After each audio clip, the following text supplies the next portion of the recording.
Hello, Plain Herman. Hello, Bongiwe. Welcome. And I suppose tonight you've got your work cut out for you, right? Definitely. Important night, important subject, consequential address by the president. Yeah. Some of the big takeaways, right? So we'll do it a bit different tonight. Some of the big takeaways that jumped out for me.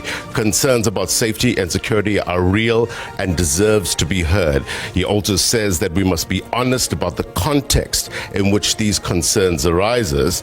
And the other part of it, and this is the balancing act, the commitment. We are committed to our international obligations. Now, Sophie, maybe I can bring you in with regards to this international obligations, with regards to how this message is likely to sit on the continent, because the president wasn't only addressing South Africans tonight.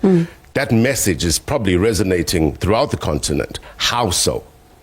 Well, I think for those who were watching, I am sure the whole continent was watching. It might not be heads of state and government, but some officials in some countries, because South Africa is no small country. Yeah. This is a big country, the industrialized country, and it has always, post-1994, been a voice of reason on the continent and at the global stage. Now, when you see some signs that it is now losing that international image and fighting for human rights, because the problem here would be, much as the country, fellow South Africans are fighting for their rights, you can't violate other people's rights. Yes. And international law and the obligations, as I pointed out, there are treaties that we signed, and Dr. Aaron Motsoaledi, when he was Home Affairs,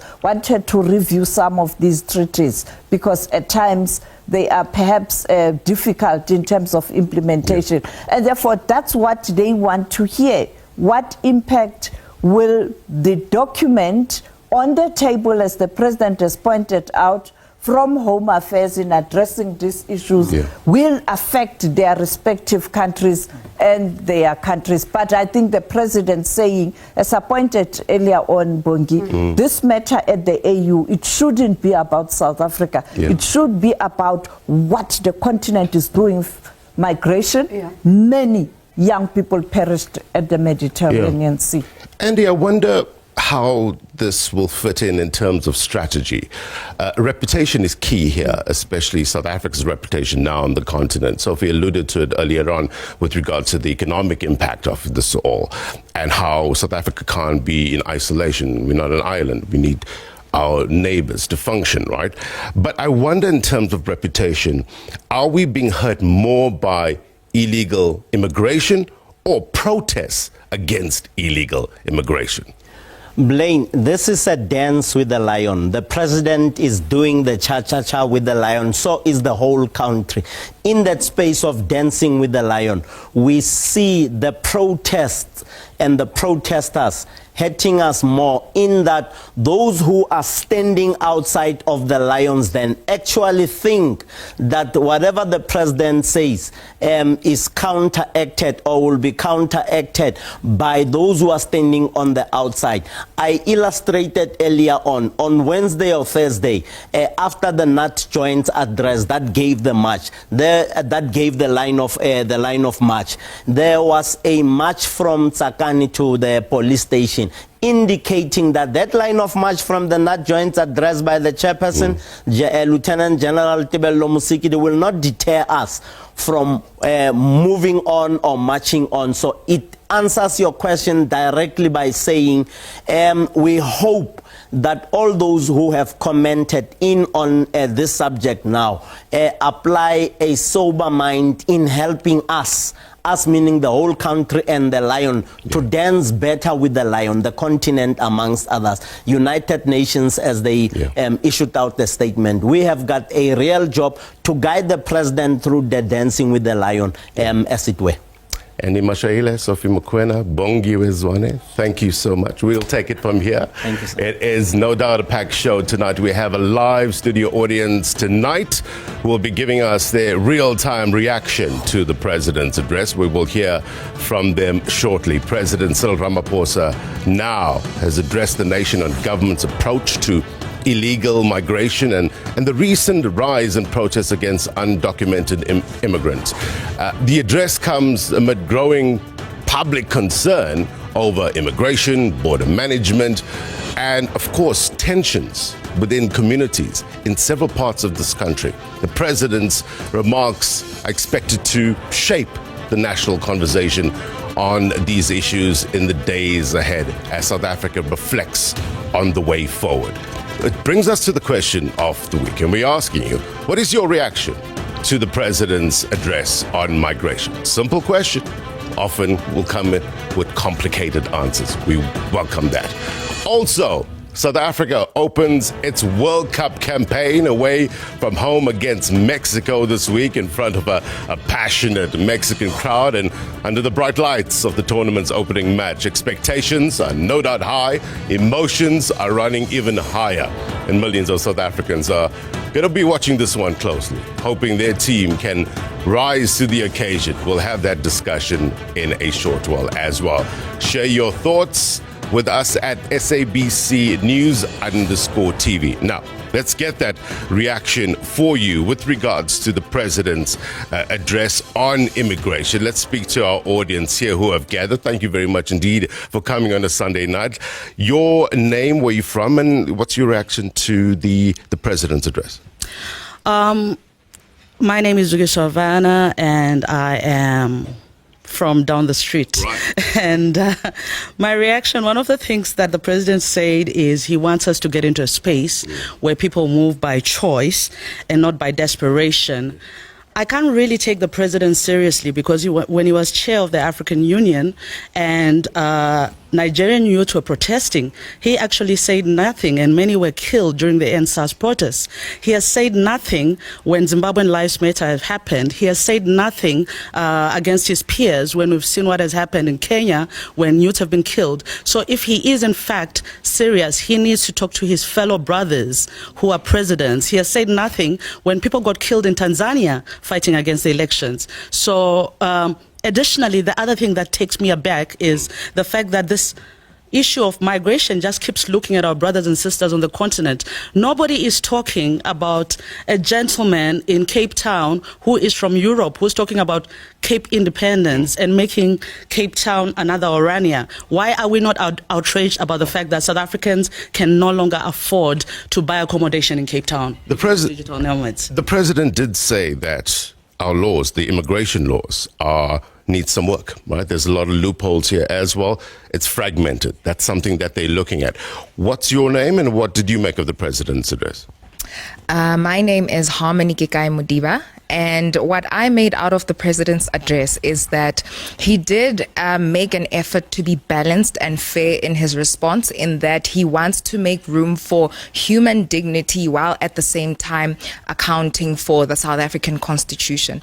And what I make of that is that although I do agree that having more digital solutions implemented, having more staff employed, having all those things is great and all, but the downside of that is that the centralized approach is currently not working for us as a country. We need to be able to acknowledge the grassroots level of the issue. So instead of looking at it as a political issue only, although that is valid, we also have to be able to look at it from a grassroots level. What are the people on the ground saying? How can we partner with the people on the ground in sorting out the issue? So I think instead of looking at it as a South African versus other African nationals issue, we need to look at it as fellow Africans who have a mutually beneficial relationship on both sides. Yes. How do we both have the rights and the responsibilities for maintaining that relationship? And part of that is not only depending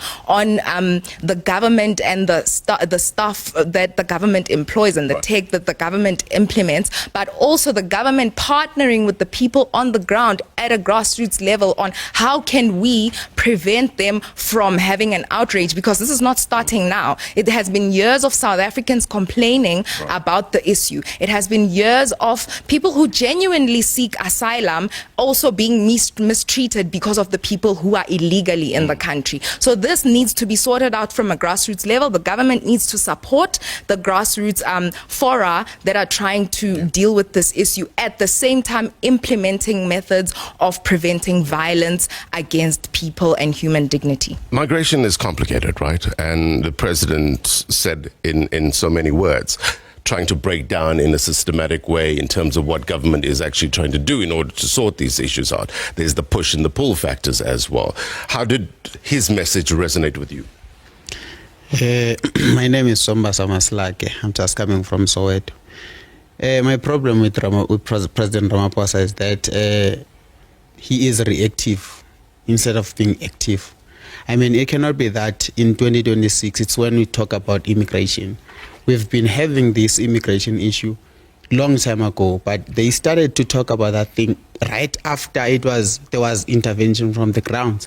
So it means our government does not have a vision. If the government can have a vision, we cannot have this situation. Now it's like South Africa is led by the emotions of the people. Now it's a problem if you are led by emotions of the people.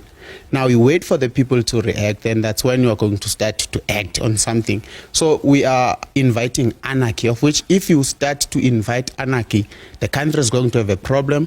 We're going to have a government that is going to be overthrown by the people. So The president did say, though, that in terms of to the point of work being done so far, they stopped about 450,000 people this year alone from entering the country. Does that not give you hope?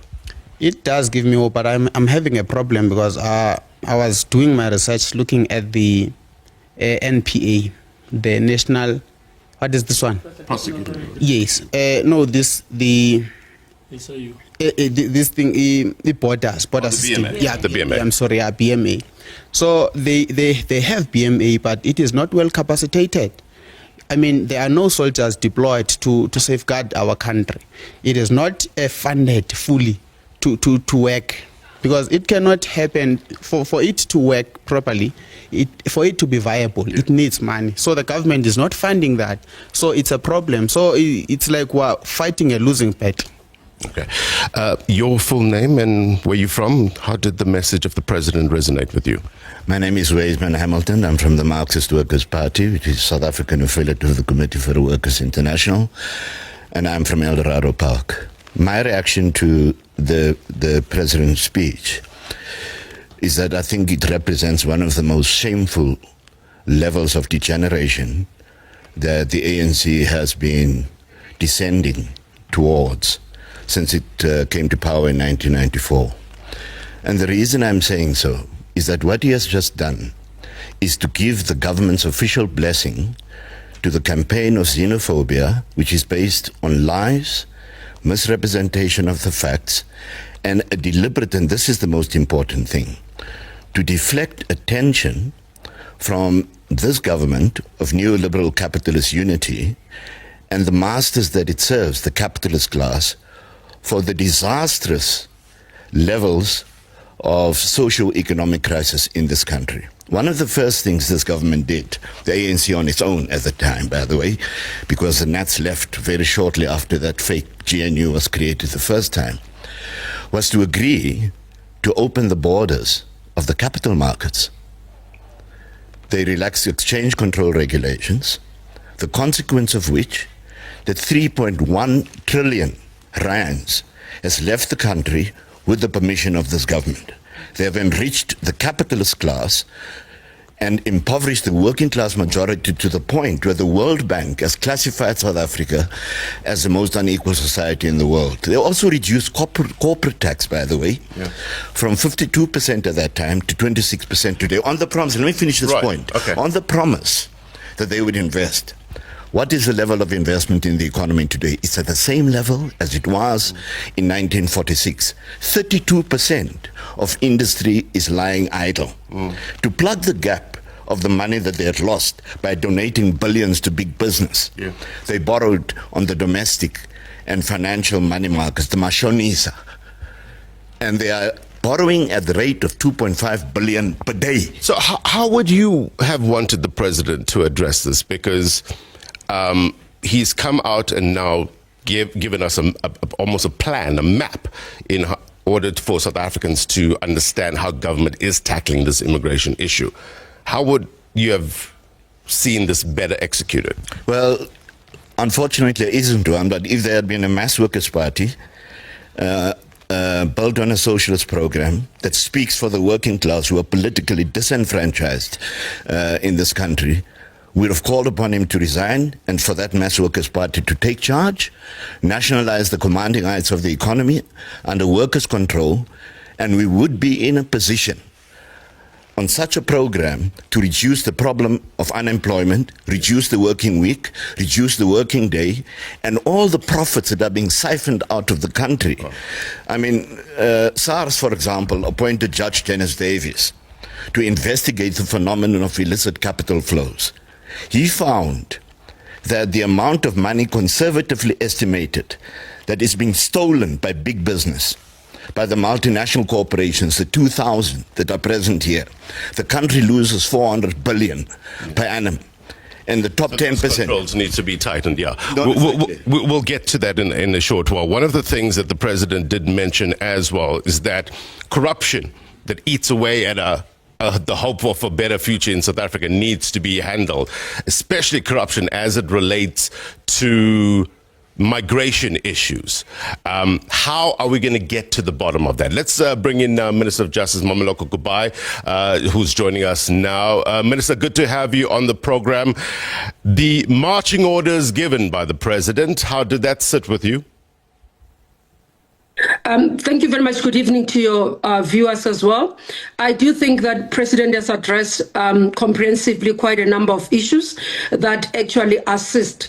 The fact that many people, and even in our experience, when people come into the borders, for example, whether you talk about Bay Bridge or Limpopo border, and they come to the inner city because they move from the border to inland so that they can apply for asylum seekers in the between. That's how we end up with actually illegal foreign nationals, because those who do not qualify can end up saying, I'm going to seek for asylum seeking papers, and therefore they don't go back. So the movement of that back to the border gates is quite welcomed. It will assist in dealing with it. The second area is around the TRNs, the traffic regulation numbers, which majority of foreign nationals are utilizing them in the country in terms of identity documents. So they can open bank accounts, they can operate, while they do not have to use that together with a passport or any documentation. Bringing that to an end will assist us to be able to track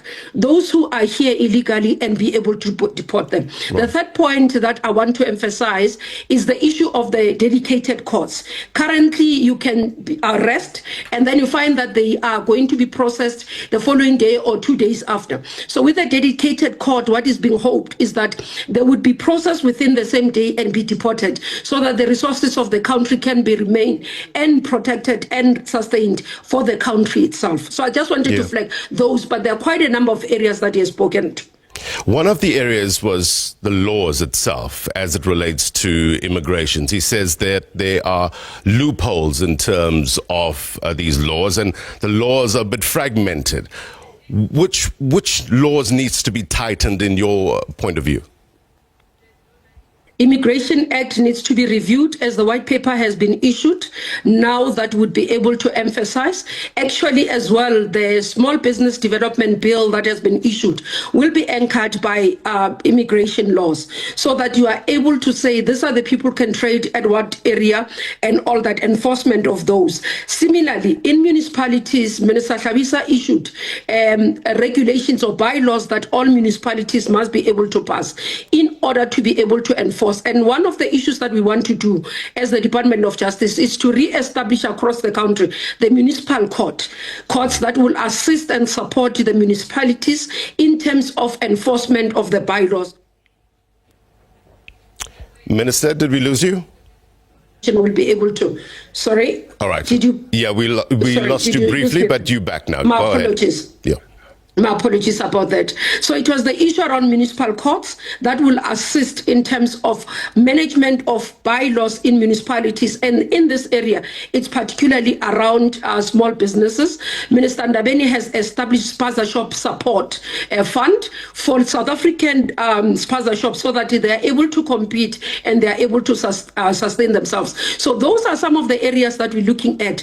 But broadly again, the review of in terms of the Criminal Procedure Act that will assist us in this area. We have requested which another area, the SADC protocol to be signed and ascended into what is ratification of that, so that correctional services can actually exchange prisoners between South Africa and countries. Wow. Where we have about 12,000 of prisoners in our country, prisons that would be able to serve their prison in their own countries. Another strong theme from the president's address was the issue of tackling corruption. There needs to be this integrated approach, interdepartmental approach along the lines of the criminal justice system in order to tackle this better. What plans are in place to do just that? You would have started to see in the few days what is being done at the ports of entry. There is a team that has been put together between SARS, BMA, police that is currently now looking at illicit activities on the borders to be able to protect South Africa. And that's why you would have seen even previously, either it's in the border in terms of the port, not the port this week, in terms of the drugs that were coming through. It's a team that is joined between SARS and others. We call it fighting illicit economy team has been established and it's doing its work. It's already what we are starting to see the results. Similarly, they would have done at the border where last few days ago, a few weeks ago, they would have been able to intercept the issues of the drugs that were coming into the country. So those teams will assist us in terms of dealing. So we're now saying let it be joint operations so that there is not one area that is only dealing with the work, so that we can stop the corruption that we sometimes see. But again, the work that has been done by your ISIUs and other law enforcement agencies, we are saying that those reports must be implemented. We must start seeing prosecutions so that it can help to deter the activities, corruption that happens. So we are working together, law enforcement, in terms of a coordinated.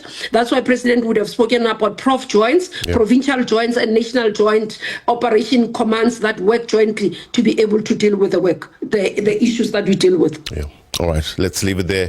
Minister of Justice, Momoloko Kubai, thank you so much indeed for your time tonight, giving us her take, her reaction on the president's address. Important, no doubt, steps being taken in order to tackle illegal immigration. We're going to take a quick break. When we come back, shifting focus a bit. Bafana opening game this week against Mexico, in Mexico. What's in store for them? We'll find out next.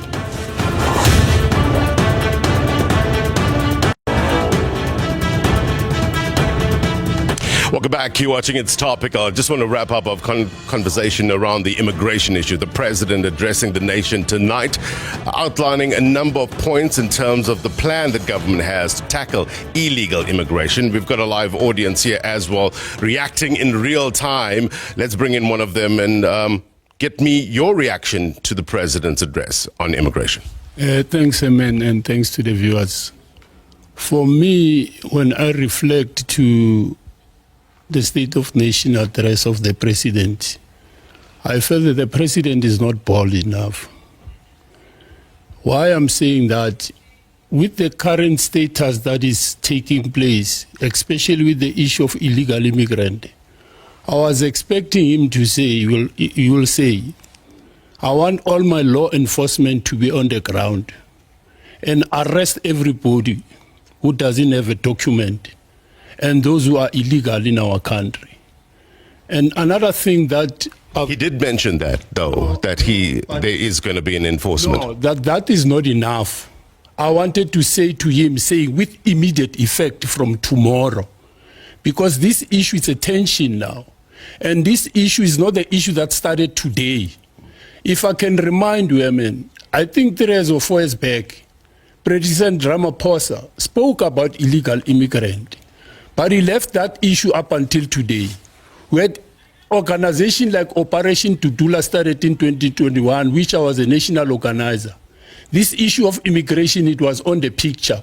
Till now, there's March and March is intensifying it. Yeah. So if this issue was tackled back then, we wouldn't have an issue.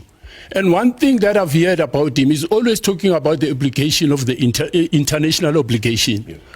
What is so difficult for our country to withdraw from the Convention of 1951 and its protocol of 1967 if always will be binded by the what you call the obligation, the international obligation? So we need to reconsider that as South African, because it seems that these obligations are undermining our sovereignty and people's welfare. Multilateral institutions are key for countries to develop in terms of economies as well. Let me get your take as well. Your name and with regards to the President's address. My name is Cornelius Madiba.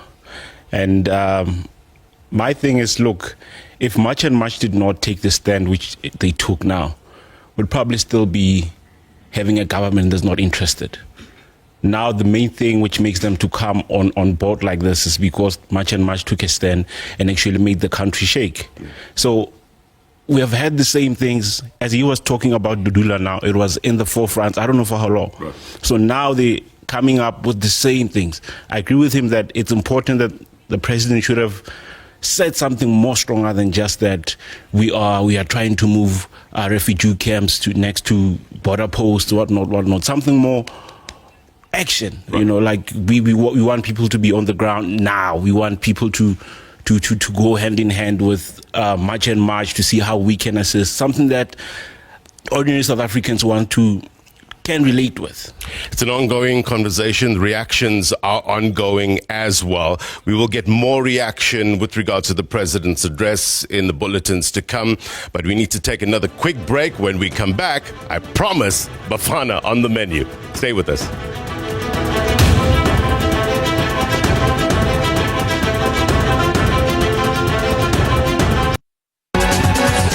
The journey has officially begun. South Africa, it's time to rally behind our boys as they take on the world stage. Morning Live, in partnership with McDonald's, is bringing the ultimate World Cup kickoff spirit straight to you live on Tuesday, the 9th of June at McDonald's Sandton Gates.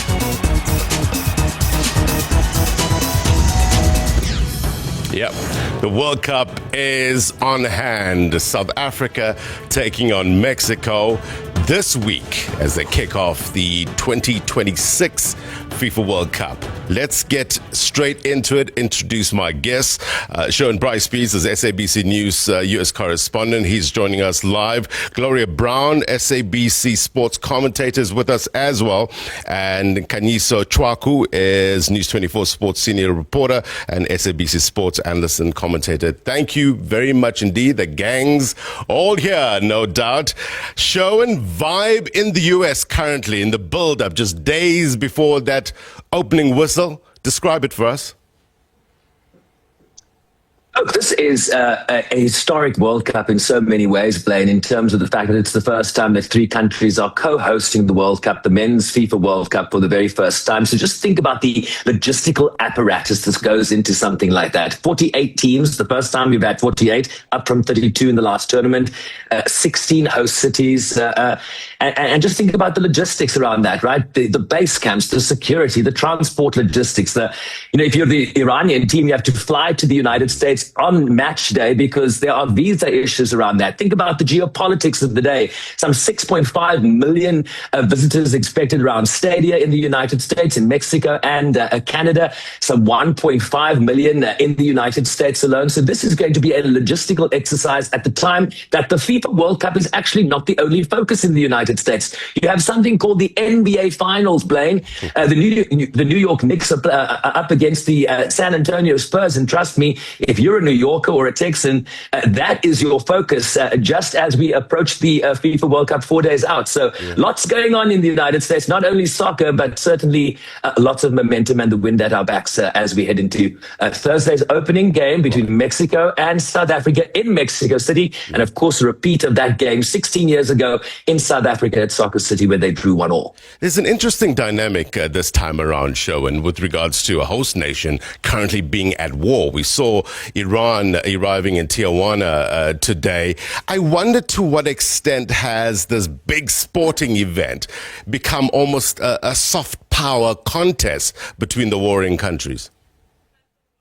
Well, they'll have to get to the knockout stages for that really to happen. I'm sure there are many people in Iran and many in the United States that might want to see, them go head to head on the pitch, but that will only happen if they progress to the knockout stages. But there is obviously this veneer of geopolitics that is very present here. The Iranians were complaining today that they have not received all the visas that they wanted. The State Department putting out an issue that they're not going to allow quote unquote terrorists into the United States. Anyone with links to the Iran Revolutionary Guard Corps, according to the State Department, would not be allowed to enter the United States, even though they have links to the World Cup team.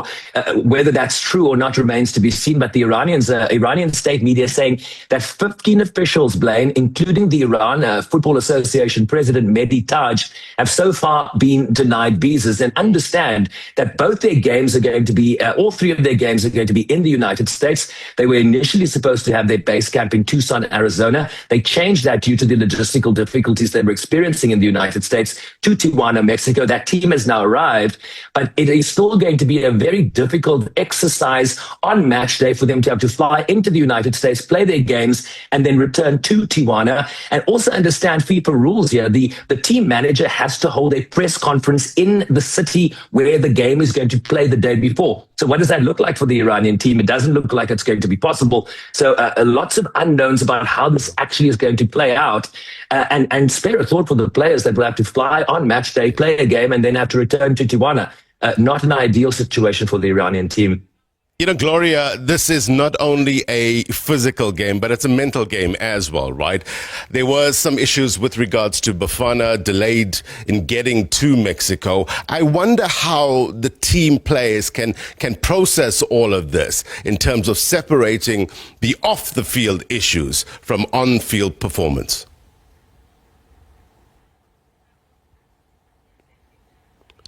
Gloria, if you can unmute. Good evening. There we go. Good evening. Thank you for having me. I think we have a bunch of players that are absolutely resilient, and one has seen how they've grown over the years, and these struggles are what really drives this team maybe to better results or to try and get a good result and get a good footing. But we have a team with the psychologists that are there to help them to deal with situations of this particular nature. So I think Bafana is ready to go. They put these things behind them. We know there's usually issues before such tournaments, and it's nothing new anyway. Yeah. Kanisa, I wonder if there is an impact on performance, though, in terms of the delay getting to Mexico. Are we past that at this stage, or are you still concerned that this might have an impact in terms of the opening stages? Good evening to everyone. Look, that can only be determined by what transpires on Thursday, because the friendly they played against Jamaica, or the training game that they played against Jamaica yesterday in particular, was not televised. I mean, Bafana are having a press conference later this afternoon, Mexico time, so they'll probably be in a position to explain whether they've adjusted well, what they need to do to adjust better. I mean, Mexico City in particular is 2,000 meters above sea level, which is higher than a lot of places in South Africa, barring Dahlstrom, where a lot of the Comrades Marathon guys train, but there's no football facility in Dahlstrom to sort that particular matter out. And we've seen in rugby in particular the role that altitude plays. So whether South Africa have adapted well enough or not can only really be determined on Thursday. But again, the fact that they left so late is again an administrative bungle that is quite shameless from the South African Football Association. I mean, there's a squad announcement on the Thursday, there's a send-off game on the Friday, there's a send-off party at the Wanderers on the Saturday, and then on the Sunday, jiggy, there are now players and officials whose visa documentation isn't sorted. So you have an on-field and off-field issue that ideally should be sorted, and that plays a big role in delaying the team leaving, robbing them of an extra day of acclimatizing in what is a country that's not passionate about football, but it's not easy to play football if you haven't adapted very well. I wonder how many South Africans, Sherwin, are heading to your side of the world. There were some talk, one of the talking points in the build-up to this was the issue of the ticket prices. What's the very latest with regard to that? Well, I don't know the number of South Africans, Blaine, that are coming, but if they are, the exchange rate is 16.50 or something to the dollar. So it's going to be very expensive no matter which South African you are. Some obviously have more means than others, but this is going to be a very expensive exercise. So focal, a big focal point of this World Cup has been the ticket prices, has been the FIFA initially stating that they were inundated with requests for tickets. We understand that tens of thousands of tickets still remain available. And so this is not, as Gianni Infantino said at the beginning of this process, that this was going to be a sold out World Cup. That hasn't happened yet. And of course, you have the most cheapest tickets around $60, a few hundreds of those. But, if you look at some of the estimates for the final $30,000 for a ticket, they have these resale websites where a ticket is listed for $2 million. One imagines that that's an investment for, someone hoping to make a lot of money once the final is decided in terms of the teams that will be showing up at the MetLife Stadium here in New Jersey, New York. But the attorneys general of the states of New York and New Jersey have launched an investigation, have subpoenaed internal documents from FIFA, trying to understand how these ticket prices have become so inflated. It is the most expensive ticket prices for a FIFA World Cup in the history of the tournament. They apparently some people have purchased tickets and they've not been allocated the categories which they purchased for, and so they want to understand how that has happened. They also say that between October 2025 and April 2026, FIFA raised prices of 90 of the 104 World Cup matches by an average of 34%. So there's really wanting to understand why this is so expensive. And that's just one element. A ticket is one element. It's the visas that cost money. It's your accommodation that costs money. It's your transportation costs that cost money. To fly anywhere in the world right now costs much more than it did before the Iran war at the end of February this year. So this is going to be an expensive exercise for anybody, not just wanting to attend a FIFA World Cup, but all the permutations that go around something like that. Right. Look, if you don't have a ticket, SABC, as you know, will have you covered with all the matches. Let's get some audience reaction now with regards to the upcoming match this week. Bafana, big game against Mexico, opening game. Expectations? Thank you, sir. My name is Mzomhle Olutubanenzi. I'm from Soweto. Back in 2010, our first game was against Mexico. Yes. And we went there because we were hosters. We did not qualify. But at this point, we went there because we qualified. So I think at this point, we have a kind of a new style of play. We need to encourage our boys, and we need to support them across the country. We need to paint our country yellow and green. Yes. There must be no division. There must be no the lamtutu tendencies. We must put those things aside. If you did not win the local cup, it's fine. We'll see next season. Right. So all I'm saying is that we must just support the boys. Right. No doubt. Talk to me about your expectations. Your name? Tebucho from Soweto Zola. Look, I agree with the gentleman. I mean, this is the first World Cup we've actually qualified for since 2002. Yeah. I mean, we have a generation of kids growing up that has never seen South Africa in the World Cup. So no matter how much you think we're going to fail in the World Cup, I do encourage that, we go out there, support the boys, and Bafana, those guys. Look, it's going to be a tough one. I wonder what would be a successful World Cup campaign for South Africa in your point of view. Sure. A successful campaign for Bafana would be to actually make it out of the group stages, because in 2010 we didn't make it out of the group stages, and also we finally qualified for the World Cup on merit, not because we're hosting. So there's a lot of issues that we saw with the Bafana squad in the previous campaign in AFCON, and we are looking for improvement going into the World Cup. So we are, however, going to face a South Korea that is very pacey. We are facing a Mexico that is ranked way above us, in in the FIFA World Rankings. And we're also facing a Czechia who have a lot of height in their squad compared to our boys. So it is going to be very challenging, but it's not something that Bafana Bafana have not come across in other international competitions. So I would say just making it out of the group stages. Do you reckon we're going to get that public holiday? I think we do. We will, because the team is a team full of confidence. Because if you check the team, the 26-man squad comprises of 16 players. 8 of them from Mamelodi Sundowns. They just won the CAF Champions League. That brings a lot of confidence into the squad. 8 of them are Orlando Pirates players who just won the treble, including the Petro Premiership. So I feel like the confidence there is enough to push the boys and the squad. And then you've got Mbogazi, Olutumakanya, who've been playing abroad. They are already acclimatized to the environment. All those things combined, they will help South Africa, Bafana, to push through to the knockout stages, as my sister has said here. Gloria, let me bring you into the conversation. Given the countries that we are facing, and given the circumstances and the build-up to this World Cup, what's realistic? What's Bafana's realistic chance in this tournament?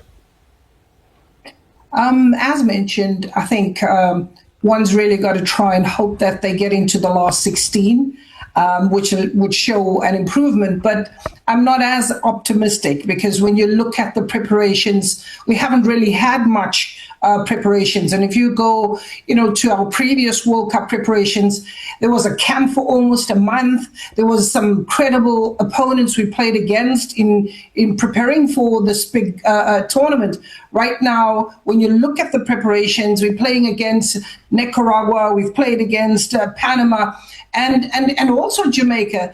I don't think that we've really seen a Bafana team that one can be confident about. On the local scene, yes, as the gentleman mentioned, that we've got a bunch of winners in terms of the Mamelodi Sundowns players, 8 of those, and the Pirates players.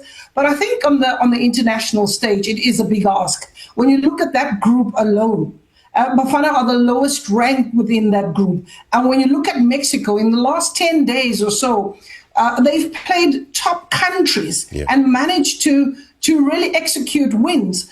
It looks bleak. It looks bleak because also when you look at the form, in the last 5 games Bafana have played, they have not won a game. They've had 3 draws and 2 losses. And that for me is concerning when you look at the confidence that you're expecting to go into a competition of this magnitude.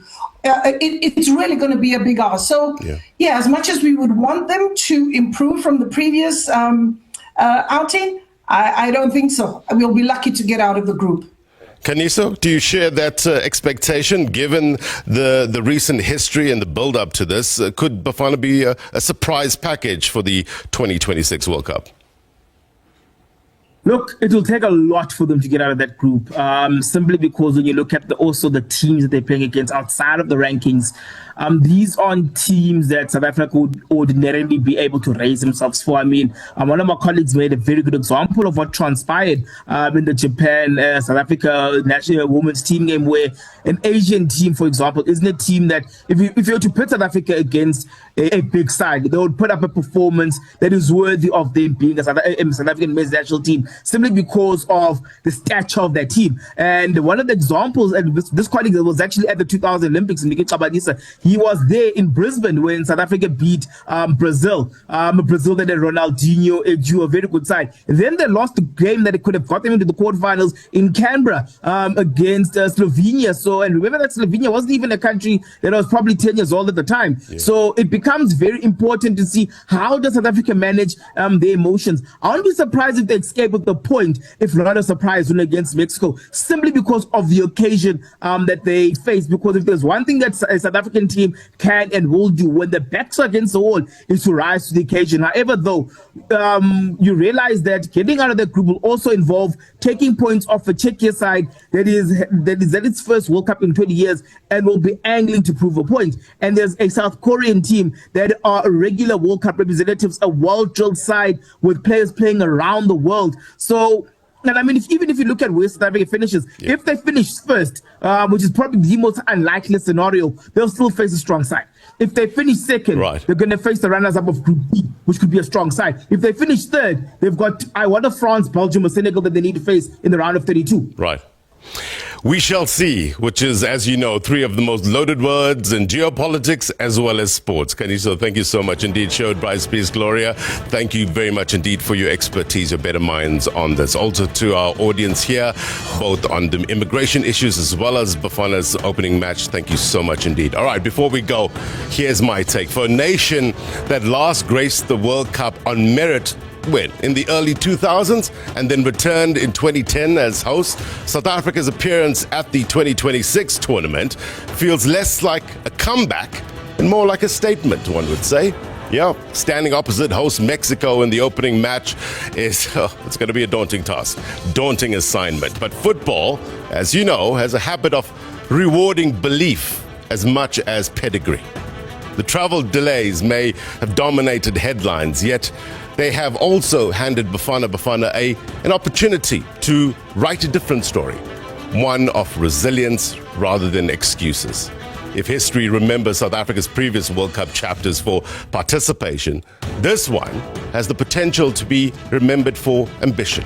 Against the passionate Mexican crowd, Bafana will carry, no doubt, the hopes of a nation eager to prove that its footballing future is bright. And that's my take. If you miss anything on this program, then be sure to watch this episode of It's Topical on YouTube as well as SABC Plus. Until next week, my brothers and sisters, take care. Bye-bye.